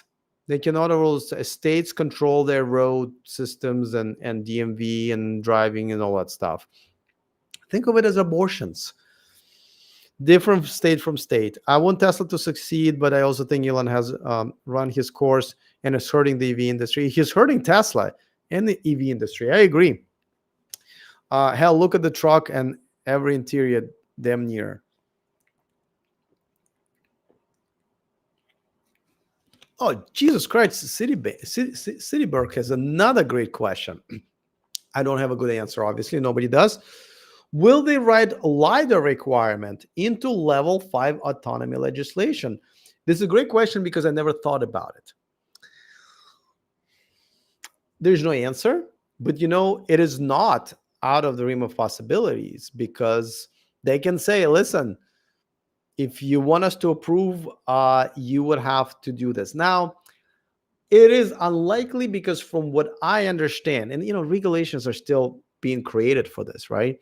Is they basically want each company to prove based on independent data that, hey, our cars go 1 million miles, let's say, without any critical, what do you call it? Oh, I forgot the word. But basically when you have to take over, when a driver has to take over. And once they prove that to them, which, Waymo has and Cruise has, they said, okay. Now, in Waymo and Cruise cases, it's only within a certain areas, but that's how they did it. They did not really tell them what they need to do with their equipment. So I think that's probably going to continue. Just basically, hey, we don't care how you do it, as long as you did it, and there is data to prove. So I would say that no.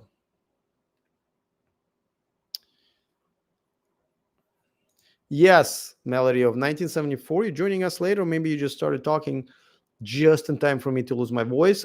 If you don't want to die, look at the right and then left. Yes, that's how it is here. Oh, you're watching me on X. Excellent. I probably won't be streaming on X anymore because my membership is going to expire, because I didn't want to give Elon any more money, because getting that checkbox really doesn't do anything for me, and my videos have not been really promoted that much. Every time I posted a video, it gave me almost no views. So I was like, why am I giving money to Elon? Mr. R says, Mr. R, where do you live, by the way? I remember the first time I tried to cross a street in Southeast Asia. I stood there for 5 minutes trying to decide, do I really need to do it? Well, yes. Depends which country. So don't forget, what is it? Vietnam and Philippines, left-hand side. I was just in Cambodia. I think it was also left-hand side. So it's a mix here. But yeah, the traffic is, but at the same time, people like you, when you live here, you learn how to cross the road. So some people, for example, raise their hand. Some people just basically start walking and the traffic kind of adjusts to them.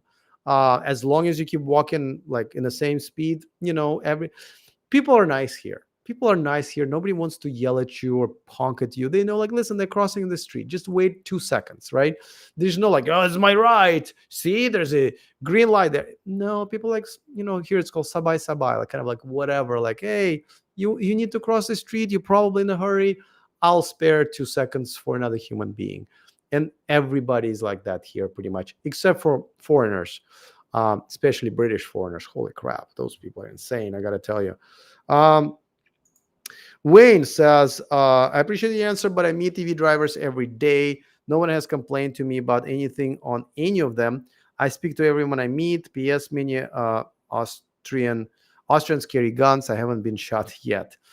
Yeah, if I was to ever, for some reason, move back to America, I would absolutely, like, first thing out of the airport, I would go and get a gun and concealed carry permit. If I have to, and I would never live in a state where it's not allowed. But I guess now Supreme Court made everybody allow it. When I had my concealed carry permit, it was very rare. It's because I got it in Sacramento County where I lived, and we had one of the rare county sheriffs that would, with tests and background checks and license and all that stuff, would issue a license. I was also licensed in Utah simply because that concealed carry permit gave me rights to carry in like 20 other states. Oh, Mr. R, you live in Michigan? Are you a fellow Detroit Red Wings fan by any chance? But I was in India and Thailand. Oh, very cool. Well, if you ever in this neck of the woods, I don't see myself moving out of Thailand, I have to say. So let's have coffee. Sebastian says, Alex checking in from Barcelona. Hand pink waving. Oh, that's probably emoji that's being translated into text. Barcelona, I've never been. I've been to Madrid and Marbella, but not Barcelona. One day. All right, guys, I have to say that this is the first time you guys been participating quite intensely, which I love it. But I am at the end of all the comments, I think. Sorry, I missed some just because I didn't really have that much to say. Yeah. All right. I'm hoping my voice will be back to normal. Not that you asked. This is not like a normally lost voice. I just got this stupid condition that essentially makes me lose my voice, and I'm going to see a doctor about it on Friday again. I thought I got rid of it, and I didn't, apparently. So anyway, so my voice has been a problem. Hockey fans. Anthony says, Blackhawks fans here, love hockey. I miss playing hockey. There is some hockey here, but I'm a goalie, and equipment here costs so much. And apparently, for some reason, I've never seen this before, but they don't need goalies here. So, and I already play soccer, football. Yeah, so I never really, I have gone to ice skating. Well, when I like a girl and I want to take her to a nice date where you're going to get physical a little bit more without being kind of a, I always take them ice skating because you have to hold her hand and make sure she doesn't fall, and it's kind of cute and romantic. So I just went on those. The girl who turned out to be a cheater.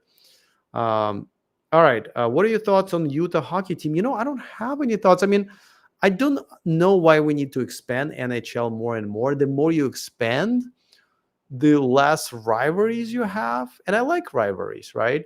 Um, so, I mean, what we have 32 teams now in NHL. I think that's enough. If they want to put more money into it or whatever, like make hockey more popular. I mean, I hate the commissioner, Batman, right?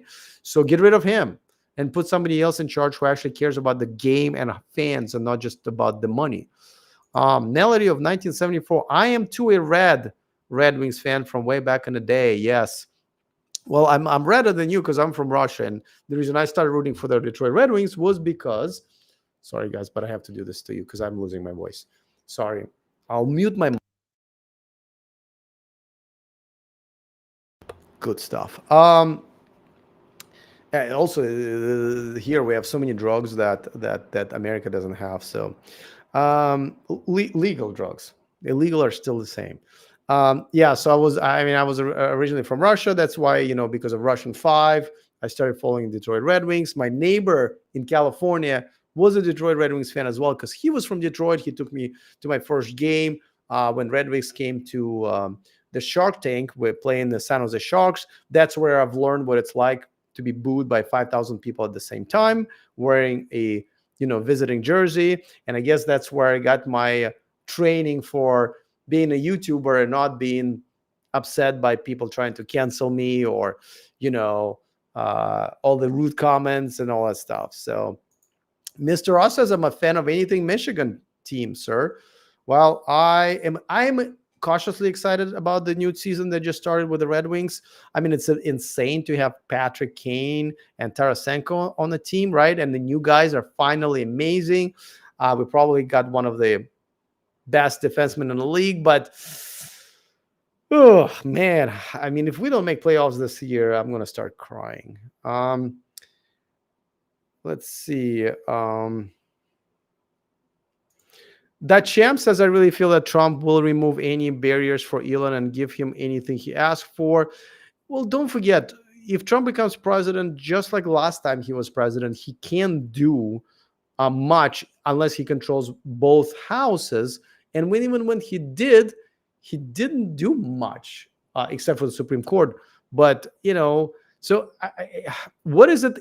What does Elon need from him?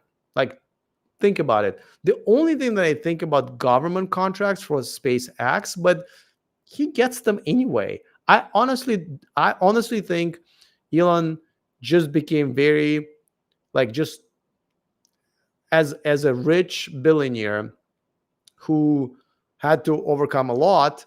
He just became very and have a horrible echo chamber. Just became very, very just turned right real quick. And I think it's just his personal opinion. I don't think he's trying to do this for any other reason because I don't think that he's got too much red tape. I mean, this shit that he got away with, that you would normally expect the regulators, especially in California, to say no to and fine him, they've been quite quiet, So I don't think so. Wayne says, good night. Good night, Wayne. I'm going to go to bed soon too. Oh, here's a good question. Anthony says, when are you launching the new channel? I'm most likely going to launch it in January because I want my channel to first have a product. I'm tired of going after sponsors. It is difficult. I don't enjoy that part.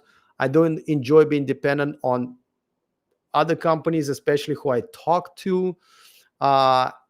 A lot of times critically, having to, I don't like it. So I'm going to create my own product. The problem in this industry, no other YouTuber in this industry can create our own product. essential, unless you want to start like a manufacturing company, right? Which I don't. I only want to do like digital products.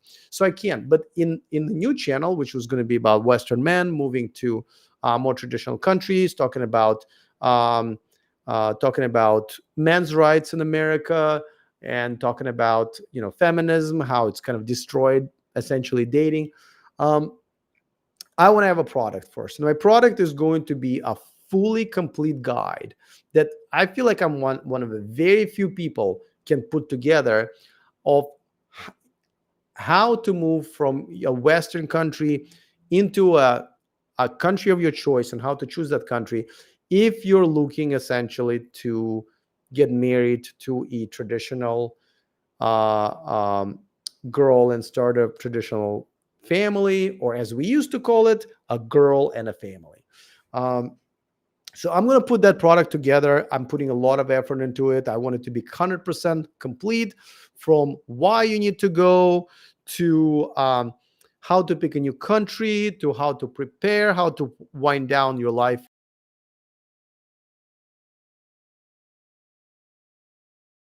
how to actually move like that 1 week before start dating and understanding this new universe of dating in another country, because dating traditional women is nothing like we're equipped with, like just growing up in America, right? So I want to put that product together. I'm going to charge $1,000 for it, because it's going to be well worth it. There are very few people who can actually put this together, and um, and then I'm going to launch the channel around it. I'm targeting January, but um, I might be a little bit off on a timeline, but not as off as Elon. So let's see. You were just a home for Fedorov. And my most favorite hockey player has been Pavel Datsuk. I actually got to meet him, and he signed my jersey. And my Pavel Datsuk signed jersey is in my closet here in Bangkok right now. How awesome is that? Um, Sebastian says, I won't use YouTube emojis again if it translates into weird stuff. It does, because I use that software that kind of puts everybody together. Everybody who's watching me on different platforms, like all the comments are get put together into this here. And that's why they come through this weirdly.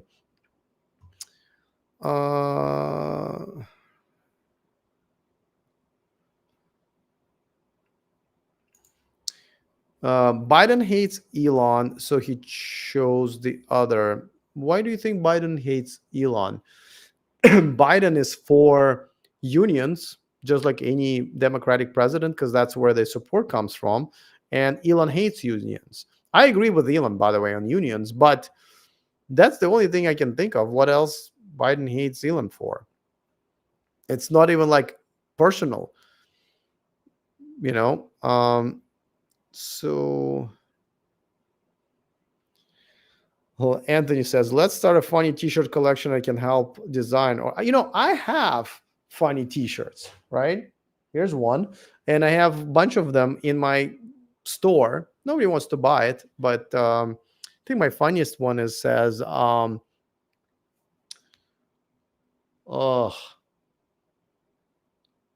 I don't know. I don't remember. My car was charged with battery.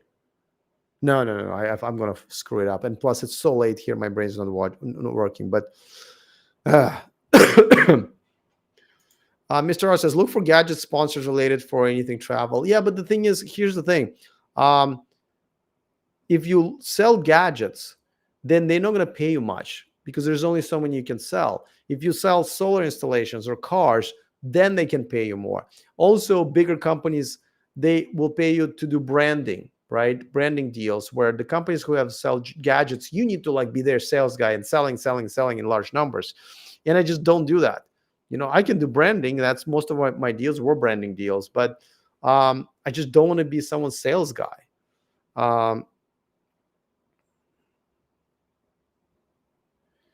Let's see.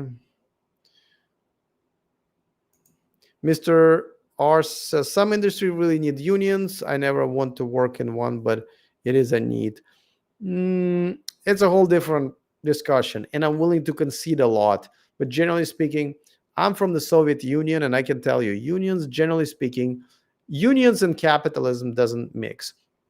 My biggest clash with union was I remember in San Jose, California, me and my ex-girlfriend, we would go to listen to this live music in the lobby of this fancy Fairmont hotel. And so and I remember there was this one waitress. She was just horrible. It was like upscale thing. It always cost pretty penny. This live music was nice, but there was one waitress. She was absolutely horrible. And and by then we already made friends with like management and stuff like that. And we were like, why not fire her? A lot of girls want to work here because tips are great, and you got like live music. It's a very present place. You get to meet celebrities because a lot of celebrities stayed there. Obama stayed there, president stayed there, so like, and they're like, well, we can't because all the wait staff is part of the union because it's a hotel. And I'm like, okay, so these people can be late, they can be rude to customers and everything, but it takes like 3 or 4 months to fire them, and you have to like do a investigative reporting on them and keep all of the paperwork and stuff like that. Awful, awful. If you're a waitress and you're rude to a customer, you should be fired on the spot, like depending on how rude, right? Or if you're late to work 2, 3 times, you should be fired immediately. But because of the union, they're like, our hands are tied. And I hate it. It's bad for business. It's bad for consumers. The only people who win are lazy union members. So, but that's a whole different story. You're a bad influence, Alex says a lot of people, but including Wayne. It's 4 a.m. in Perth. It should be the same time where you're at. No. It's 3 a.m. here. So I will be in bed by 4 a.m. Damn it. Because I already took a shower, actually, because I just played a soccer game before that. All right. I'm going to catch up really. Oh, Tech Balloon. Oh, guys. Tech Balloon. I met him in person. Was it Dallas? Yeah.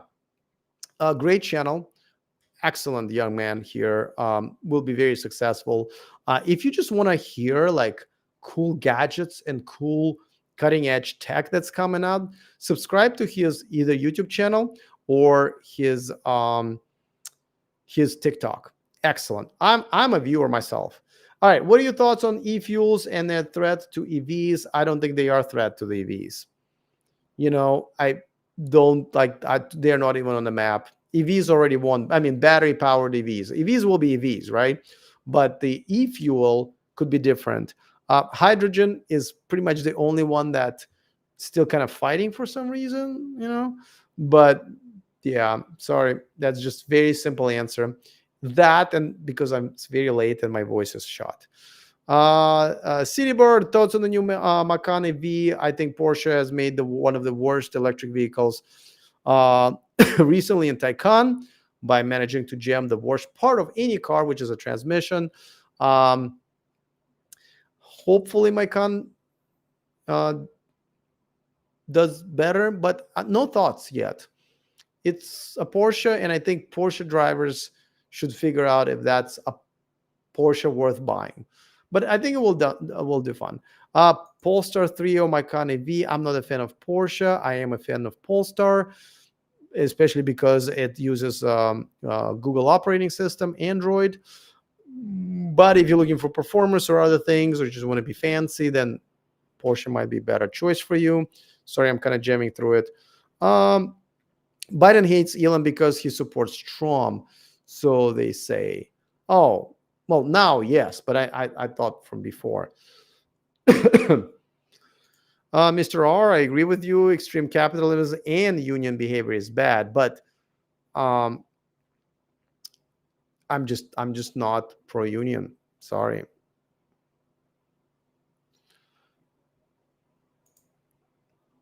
Citybird, have you tried Thai ear cleaning spa? Personal question. I don't mind personal questions at all. What the hell is Thai ear cleaning spa?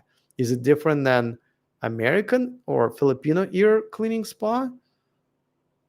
I'm gonna freaking Google this.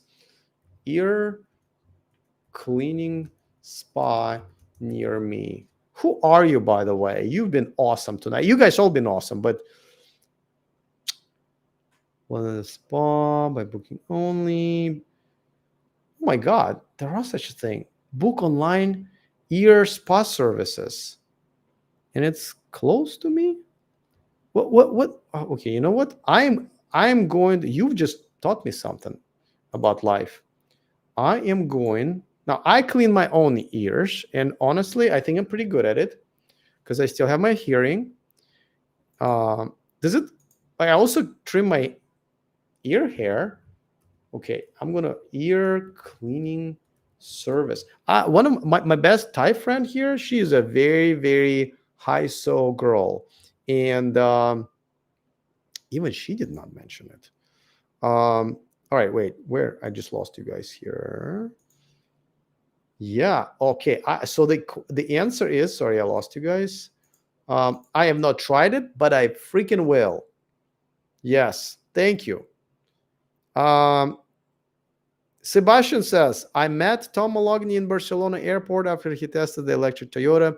Speaking of crap EVs, they're getting kind of better. Tom is an incredible human being. He is one of my friends, like real friends, and literally one of the best human beings I know.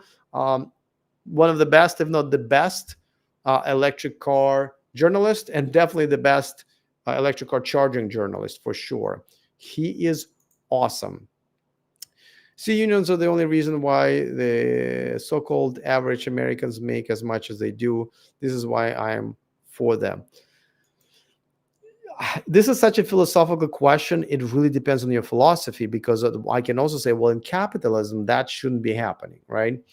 Yeah, and Mr. Ross says, wow, an ear cleaning spa.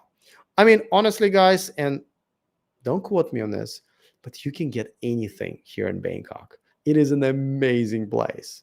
Like, what are the most amazing? Well, what are the most amazing things that I've done here in this year and a half that I care to talk about? For example, I don't know if you know what meerkats are. There was this TV show called Meerkat Manor. They usually live in deserts in Africa. Okay, you can only see them in zoos. But I love those little fuckers. There's just such cute animals. Never in my life I thought I would hold in my hands a freaking meerkat. Boom, just happened 2 months ago here in Bangkok, right? I mean, I really like anything you want, you can have here. I know. I mean, within reason, but like honestly. So yeah. And I'm not surprised there is an ear cleaning spot. I bet there's also a bowl cleaning spot here if you really want to, right? Well, I guess there are. Let's see. Biden invited all EV makers to Washington, except for Elon, who built 1 million EVs at the same time. That was absolutely freaking stupid. But I think he did it because these were these were manufacturers that had unions, and that was a super political event.